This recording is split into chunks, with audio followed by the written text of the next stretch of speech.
Medak MLA camp కార్యాలయంలో కాంగ్రెస్ నాయకులు press meet లో మెదక్ మాజీ మున్సిపల్ చైర్మన్ సురేందర్ గౌడ్, కాంగ్రెస్ నేతలు జీవన్ రావు, బొజ్జ పవన్, గంగా నరేందర్, రాజిరెడ్డి, మంగమోహన్ గౌడ్, రమేష్ రెడ్డి తదితరులు పాల్గొన్నారు. ఈ కార్యక్రమంలో కాంగ్రెస్ నాయకులు మాజీ మంత్రి హరీష్ రావు కొందరు చెంచాలను తయారు చేసి మైనంపల్లి ఫ్యామిలీని విమర్శిస్తున్నారు. త్వరలో కాళేశ్వరం ప్రాజెక్టులో భూమి కుంభకోణంపై హరీష్ కటకటాలకు వెళతారని, పొలిటికల్ బ్రోకర్ మామిళ్ళ అని పద్మా దేవేందర్ రెడ్డి ఉద్యమకారులను మోసం చేస్తారని ఘాటుగా కామెంట్స్ చేశారు. ఎక్కడ తీసుకుపోయినా మీకు మొదటగా వాళ్ళని ప్రశ్నించాల్సిన అవసరం ఉంది. మరి ఈ రోజు దేవేందర్ రెడ్డి అనేటువంటి పొలిటికల్ బ్రోకర్, జోకర్ ఈ నియోజకవర్గంలో రాజకీయ కొనుగోళ్లకు అమ్మకాలకు తెరలేపినటువంటి ఒక దేవేందర్ రెడ్డి యొక్క బూట్లు నాకుతున్నటువంటి మామిళ్ళ అంజనీలు, నీ డబ్బు రావాల్సిన అవసరం ఉంటే వారిని గల్లబట్టుకుని నిలదీయాలి తప్పించి ఇక్కడ ఉన్నటువంటి హనుమంతరావు గారిను, రోహిత్ రావు గారిను విమర్శించినంత మాత్రాన నీకు రావాల్సినటువంటి డబ్బులు రావని చెప్పి హెచ్చరిస్తా ఉన్నాం. తస్మాత్ జాగ్రత్త బిడ్డ. మరి ఒకసారి ఈ నియోజకవర్గంలో మా నాయకుడు అనేటువంటి రోహిత్ రావు గారి మీద కానీ, హనుమంతరావు గారి మీద కానీ ఇంకే విధమైనటువంటి పిచ్చి పిచ్చి మాటలు మాట్లాడితే బట్టలు కూడా తీసి ఈ మెదక్ రామదాస్ చౌరస్తాలో కొట్టాల్సిన రోజులు, కొట్టే రోజులు కూడా త్వరలో రాబోతున్నాయని చెప్పి హెచ్చరిస్తా ఉన్నాం.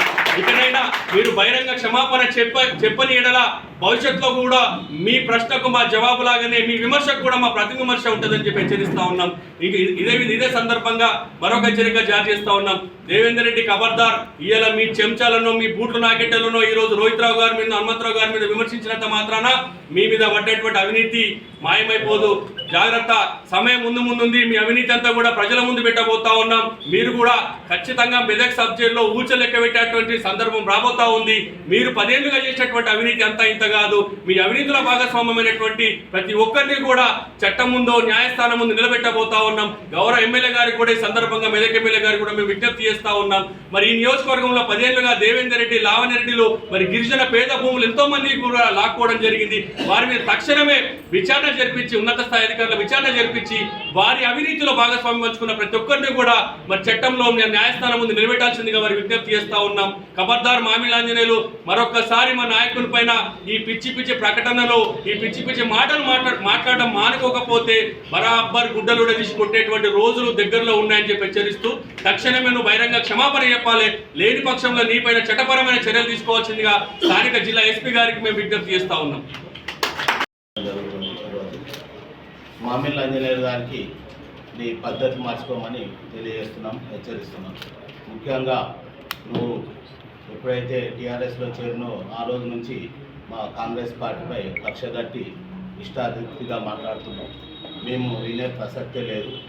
ఇన్కా జవాబ్ అత్తర్ సే దేంగా అన్న విధంగా మేము కూడా అదే విధంగా మీకు జవాబు ఇవ్వదలుచుకున్నాం.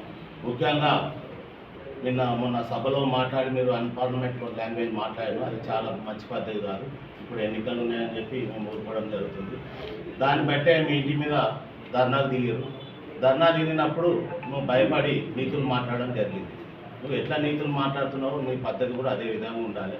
నేను ఒక బీసీ నాయకుడిని, నన్ను అంగదొక్కడాలని నా ఇంటి మీదకి వచ్చిందని చెప్పేసి నీతులు కూడా మాట్లాడడం జరిగింది. అసలు నువ్వు ఏ పార్టీలో ఉన్నావు, ఎప్పుడు ఎక్కడున్నా ఒకసారి ఆత్మవిమర్శ చేసుకోవాలి. నువ్వు అంటున్నావు విమర్శలను తట్టుకోవాలి రాజకీయం అన్నప్పుడు, విమర్శ అన్నప్పుడు ఎవరైనా సద్విమర్శనం చేసుకొని మాట్లాడతారు. కానీ నువ్వు విమర్శలను తట్టుకుంటలేవు. నువ్వు తట్టుకోకనే నువ్వు డిప్రెషన్లో పడి ఏదో వాళ్ళ ముంగట మాట్లాడాలని చెప్పేసి నువ్వు ఈ విధంగా మాట్లాడుతున్నావు. నువ్వు గతంలో నీ రాజకీయాన్ని టీఆర్ఎస్ నుంచి వచ్చింది. 5 ఏళ్ళు జడ్పీటీసీ చేసిన తర్వాత వాళ్ళు అనుగదొక్కితే వాళ్ళు తొక్కి పడేస్తే నువ్వు ఇళ్ళకి వచ్చింది. ఇళ్ళకి వచ్చి ఇలా 10 ఏళ్ళ నుంచి ఉండి ఇళ్ళ కూడా రాజకీయం అనుభవంతో ఉన్నావని చెప్పేసి ఇక్కడ మెదక్లో గెలిపించడం జరిగింది. ఇక్కడ గెలిచినాక కూడా మళ్ళీ ఇప్పుడు ఈ ఎన్నికల్లో టీఆర్ఎస్ పార్టీలో చేరి మాపై ఆరోపణ చేయడం సమంజసం కాదు. ముఖ్యంగా నీకు తెలియజేసేది ఒకటే, నువ్వు బాగా పెద్ద పెద్ద మాటలు మాట్లాడుతున్నావు. రాజకీయంగా ఈ విధంగా ఇట్లా పద్ధతి కాదు, అట్లా అసలు నీదేం పద్ధతి, నీదేం నీతిమంతులు. నువ్వు గతంలో కాంగ్రెస్ పార్టీలు ఉన్నప్పుడు వాళ్ళని తిట్టినావు, పొట్టు తిట్టినావు. నీకు అసలు రోషం ఉన్నదా? మళ్ళీ వాళ్ళ పక్కన చేరి, వాళ్ళ పంచన చేరి బతకడానికి అసలు నీకు చీము నెత్తురు ఉందా? ఏ విధంగా ఉన్నది? నువ్వు ఎట్లా చేరినావు? నీకు అసలు సిగ్గు, శరము, రోషం ఉన్నాడు ఒకడు కూడా ఆ విధంగా బతకలేడు. అసలు మనిషి అనేటోడు ఆ విధంగా బతకలేడు. అదేవిధంగా నువ్వు చెప్తున్నావు ఈరోజు నేను బీసీని ముదిరాజ్ నాయకుడిని నాకు అనుగదొక్కుతున్నాను. ఈరోజు మేము బీసీ నాయకుని ఎంపీకి ఇచ్చిన ముదిరాజ్ నాయకునికి. మరి నువ్వు రెడ్డి నాయకుని దగ్గర మోకాలు ఇస్తావా? ఏం చేస్తావు చెప్పు. మరి నువ్వు అసలు నీ రాజకీయం ఏంటి? నువ్వు ఎక్కడి నుంచి ఎక్కడ మాట్లాడుతున్నావు, ఏం మాట్లాడుతున్నావు?